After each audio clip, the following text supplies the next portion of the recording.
Namaskar and welcome to Sansad TV. I'm your host Rajiv Kumar Singh and you have started watching House Highlights, the program where we bring a comprehensive overview of the day's proceedings from both the Houses of Parliament. Before we delve into the details, let us begin with the headlines.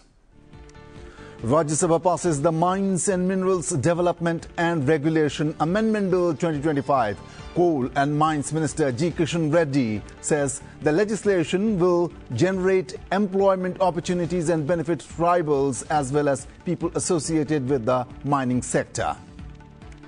The Indian Institutes of Management Amendment Bill 2025 passed in the Lok Sabha by voice vote. The bill provides for the establishment of a new IIM in Guwahati, Assam. Education Minister Dharmendra Pradhan describes the move as significant for the northeastern region.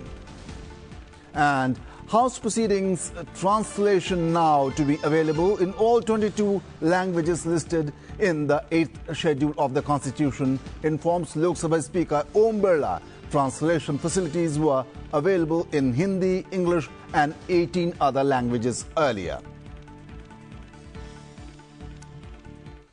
Let us begin with the proceedings in the lower house on the 19th day of the monsoon session.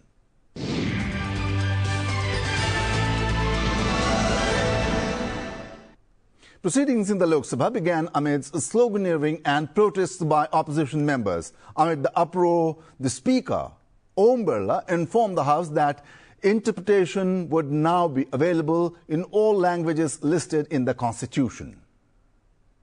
सदस्यगण,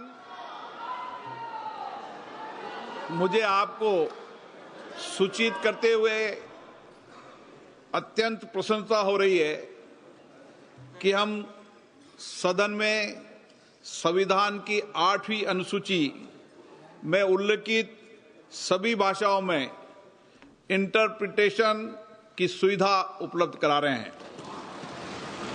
अभी तक सदन में हिंदी और अंग्रेजी के अतिरिक्त 18 भाषाओं अर्थात असमिया, बंगाली, बोडो, डोगरी, गुजराती, कन्नड़, मैथिली, मलयालम, मणिपुरी, मराठी, नेपाली, उड़िया, पंजाबी, संस्कृत, सिंधी, तमिल, तेलुगु और उर्दू भाषाओं में सुविधा प्रदान की जा रही थी।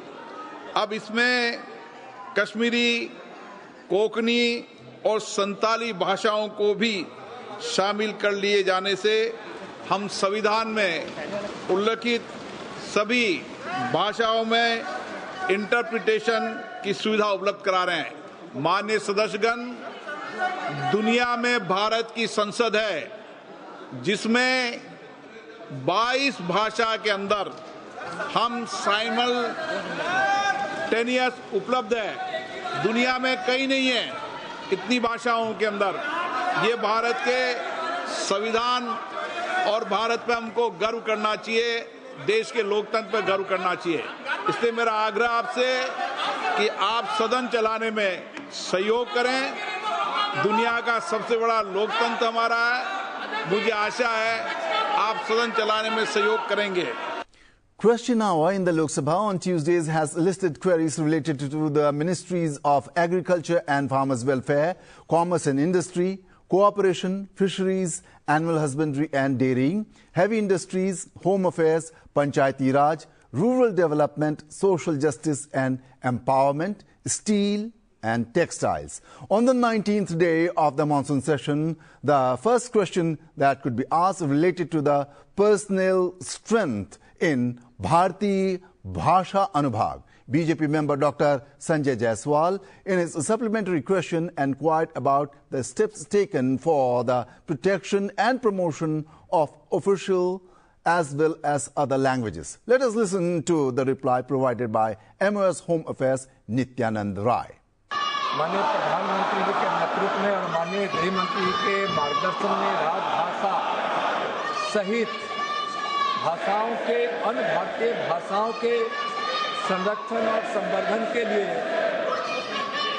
काफ़ी महत्वपूर्ण कई कदम उठाए हैं।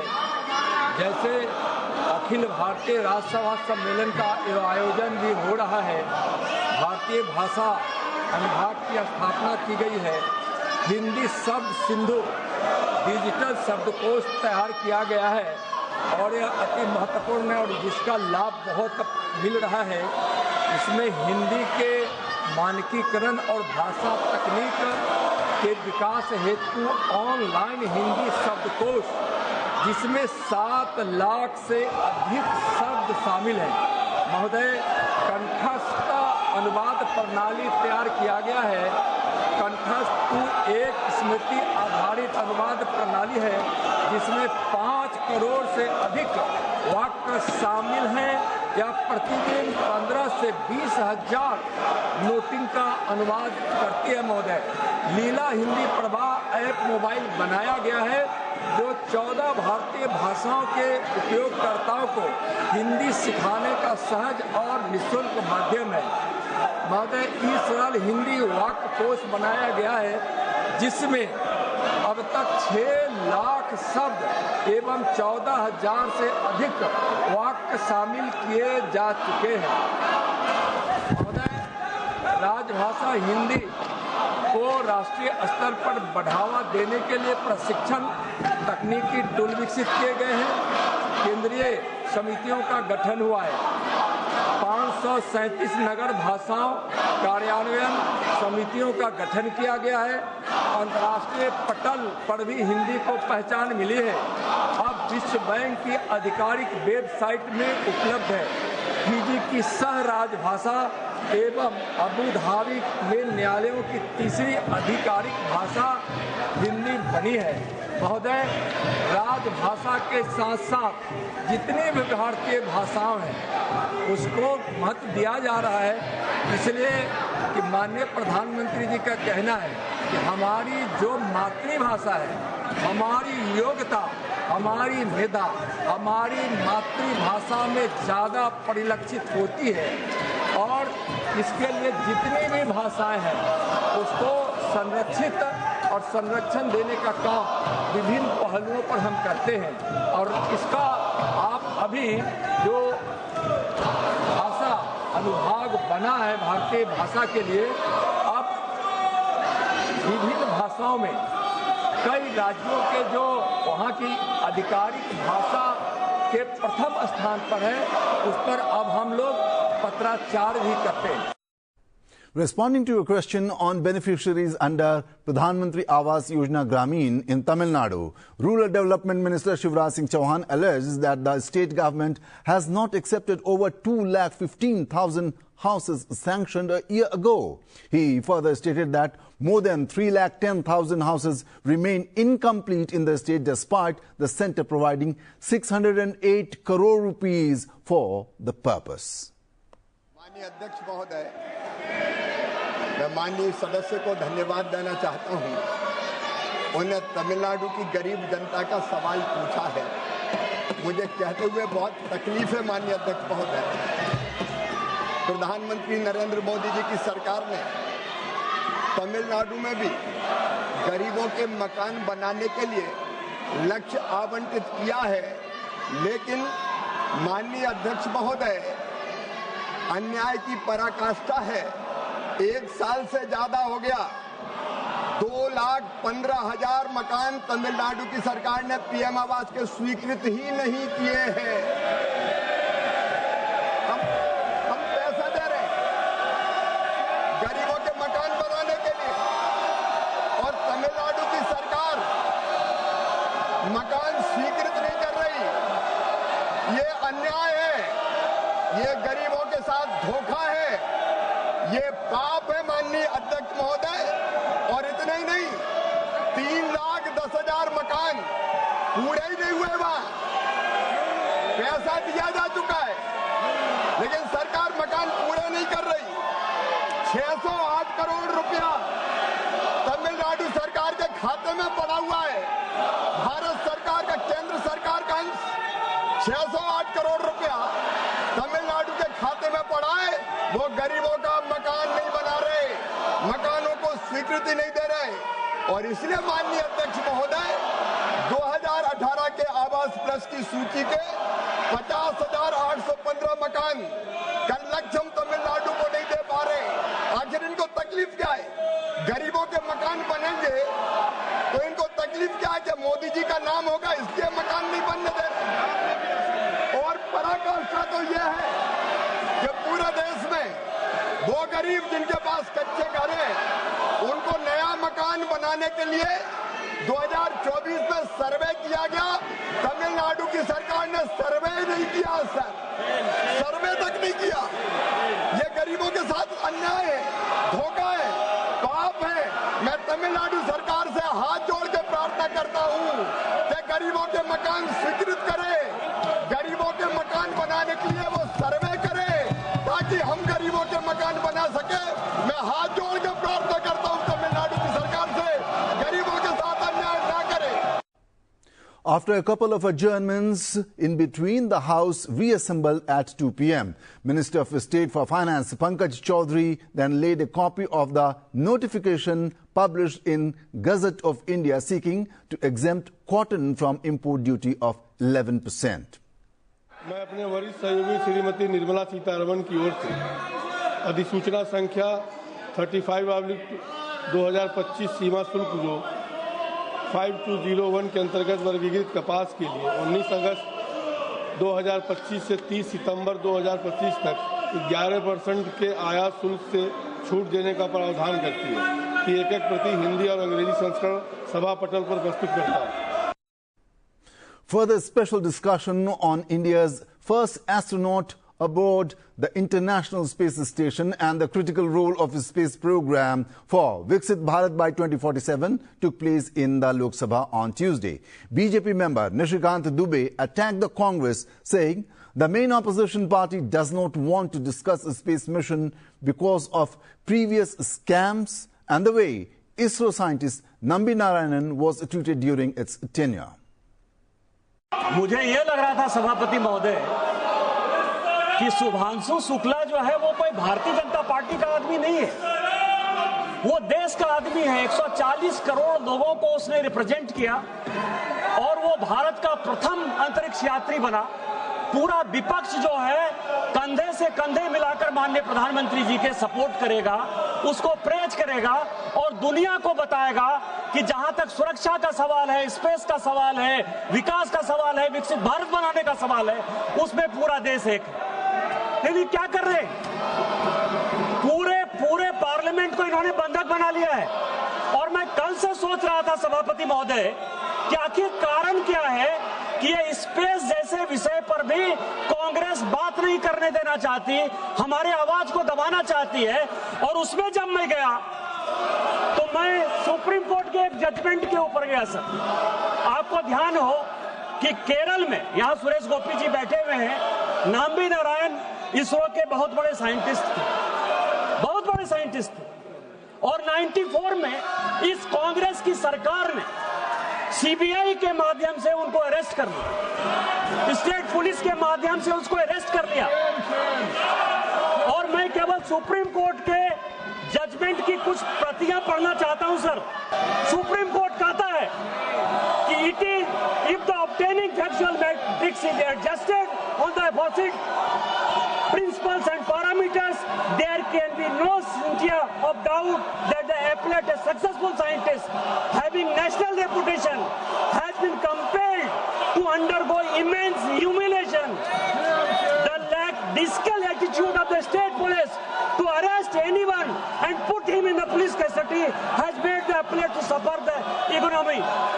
इससे बड़ा बात क्या कर सकता है?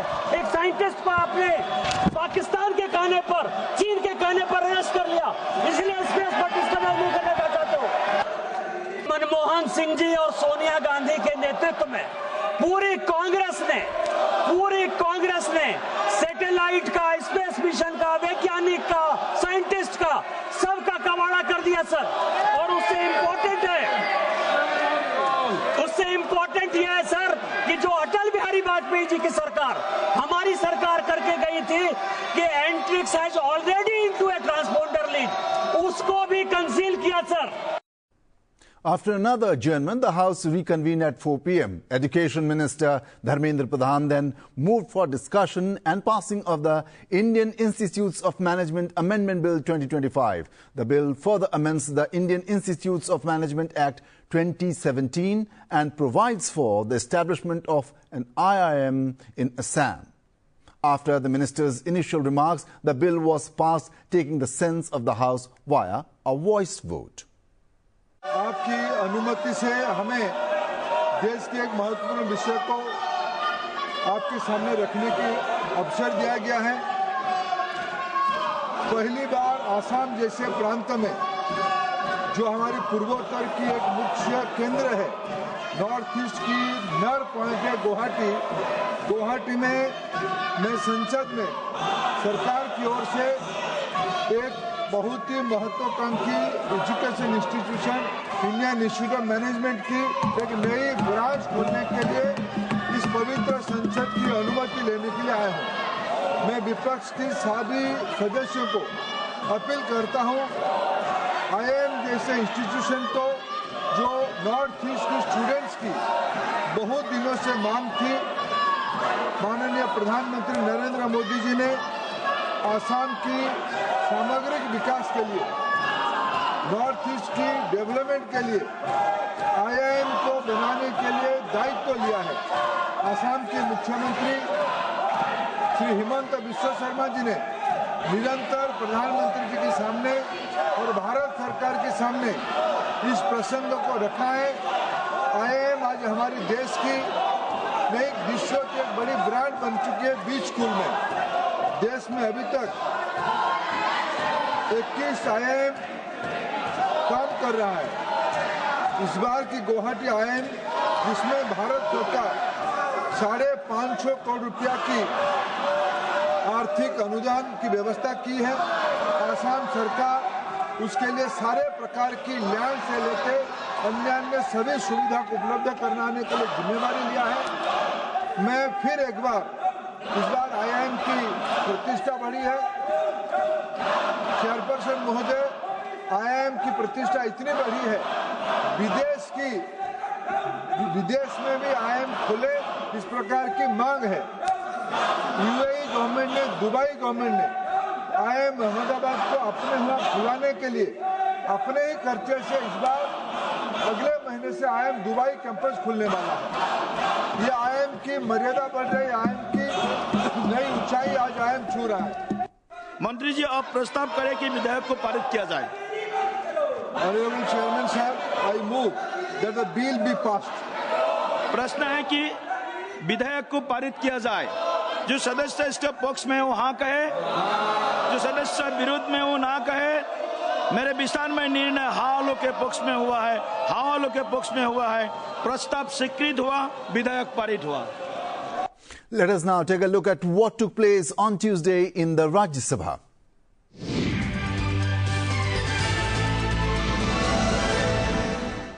Deputy Chairman Harivansh informed the House that he had received 20 notices for discussion on various issues, but none were admitted for discussion under Rule 267. Opposition MPs began to protest loudly as the chair tried to proceed with 0 hour. 20 notices have been received today on 4 different subjects under Rule 267.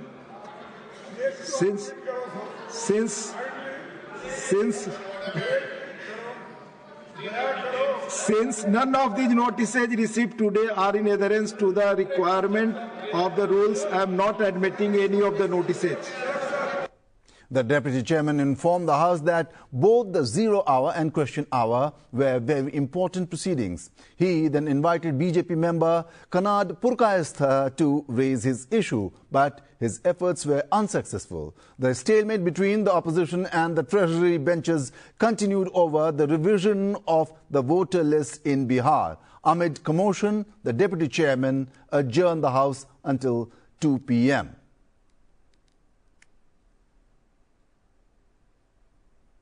After Rajya Sabha reconvened at 2 p.m., the Mines and Minerals Development and Regulation Amendment Bill 2025 was introduced and later pass. The Lok Sabha has already approved it on August 12th.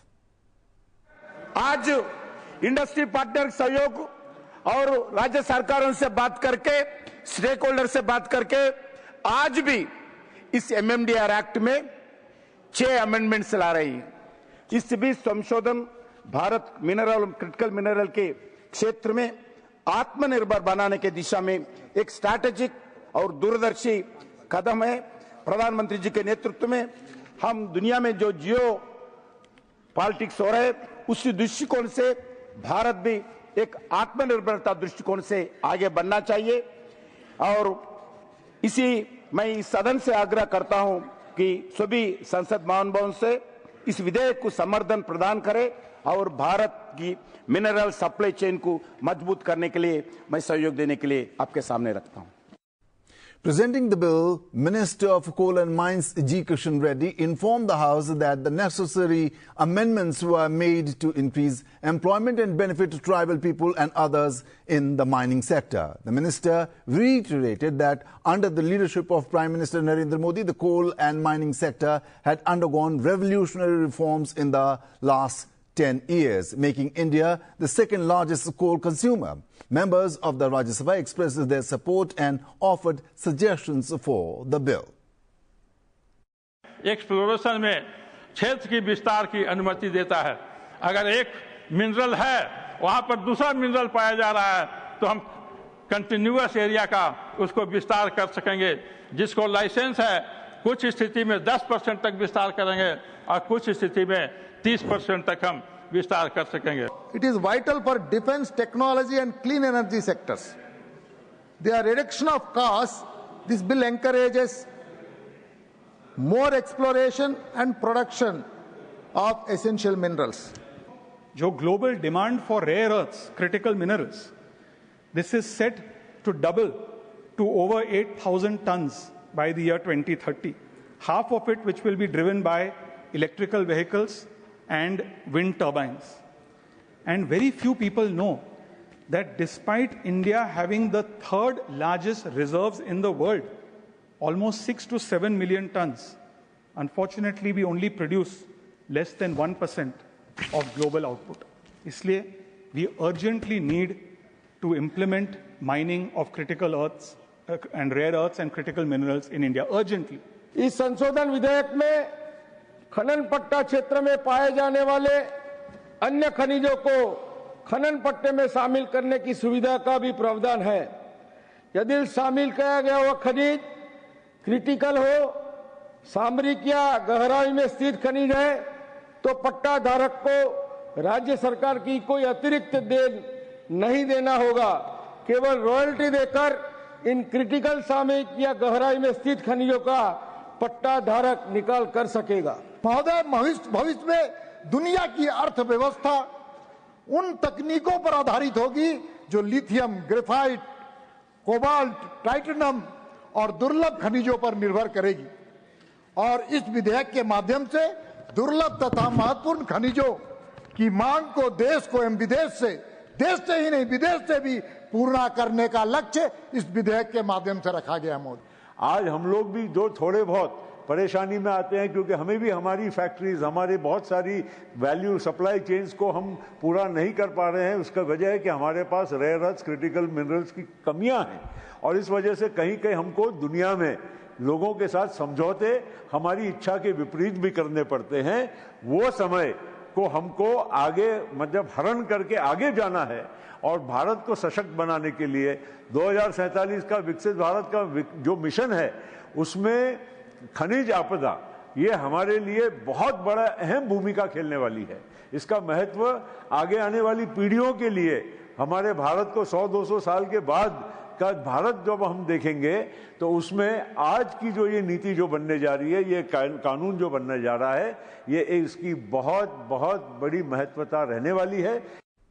The bill expands the scope of the National Mineral Exploration Trust. It not only changed the name of the trust to the National Mineral Exploration and Development Trust, but also allows it to fund exploration and development both domestically and internationally. Bharat सरकार critical minerals के लिए इस NMAT के द्वारा विदेशों में जाकर, अलग अलग देशों में जाकर उधर से सरकारों से बातचीत करके उधर भी एक्सप्लोरेशन करके उधर भी मिनरल लेकर भारत लाएंगे। उतना ही नहीं, प्राइवेट सेक्टर भी जितने भी भारत के एंटरप्रेन्योर्स हैं उस लोगों से हम प्रोत्साहन कर रहे हैं, विदेश में जाइए, आप क्रिटिकल मिनरल में ब्लॉक्स मिनरल माइनिंग करिए। भारत को उस मिनरल को लाने के लिए हम प्राइवेट सेक्टर को भी विदेश जाने के लिए जो इंडियन एंटरप्रेन्योर्स है उनको भी प्रोत्साहन करें। ये भी लगातार हमारा मिनिस्ट्री काम कर रही है। उसके साथ साथ जो आज लिथियम के लिए अभी छत्तीसगढ़ में, राजस्थान में एक्सप्लोरेशन कंप्लीट करके ऑक्शन भी किया है और जम्मू कश्मीर जैसे प्रांत में जाकर भी हम एक्सप्लोरेशन शुरू किया है। First phase, second phase, third phase के बाद नेक्स्ट ईयर अभी मुख्यमंत्री जी से बात किया, नेक्स्ट ईयर जनवरी में कंप्लीट करके उसमें एक्शन डालने के लिए चर्चा कर रहे हैं। जितना जल्दी हो सकते तो हम एक्सप्लोरेशन कंप्लीट करके अगर वातावरण ठीक है तो जरूर उस एक्टिविटी में भी हम आगे बढ़ने के लिए प्रयास करेंगे। डीएमएफ द्वारा 4 लाख प्रोजेक्ट सैंक्शन किया, 4 लाख प्रोजेक्ट्स देश में सैंक्शन किया है। लगभग 2,39,000 प्रोजेक्ट्स कंप्लीट किया है। वो 2,39,000 प्रोजेक्ट्स का आज हम कागज देने वाले हैं पूरा ऑडिट करने के लिए। एक एक रुपए जो गरीबों के लिए, गांवों के लिए, कोल माइनिंग इफेक्टेड के पीपल के लिए जो पैसे एकत्रित हुआ है ठीक तरीके से खर्च होना चाहिए, ऐसा हमारा निर्णय है। वैसे ही उड़ीसा में सबसे ज्यादा डीएमएफ पैसे किधर तो भी है वो उड़ीसा में है, गरीब लोगों के लिए, इफेक्टेड पीपल के लिए। इसलिए उड़ीसा में भी भारत सरकार पूरा विकास के लिए, क्योंकि हमारा जिम्मेदारी है उड़ीसा का हर व्यक्ति का विकास करना। नरेंद्र मोदी जी सरकार के ऊपर विश्वास देकर आशीर्वाद दिया है, इसीलिए उड़ीसा का जनता को माइनिंग, क्योंकि उड़ीसा में हर साल 50,000 करोड़ से ज्यादा पैसा उड़ीसा सरकार में आते हैं। इसलिए गरीब जनता का विकास का, उनका वेलफेयर का जिम्मेदार हम लेते हैं। माइनिंग मिनिस्ट्री पूरा उड़ीसा में भी काम करके दिखाते रहेंगे।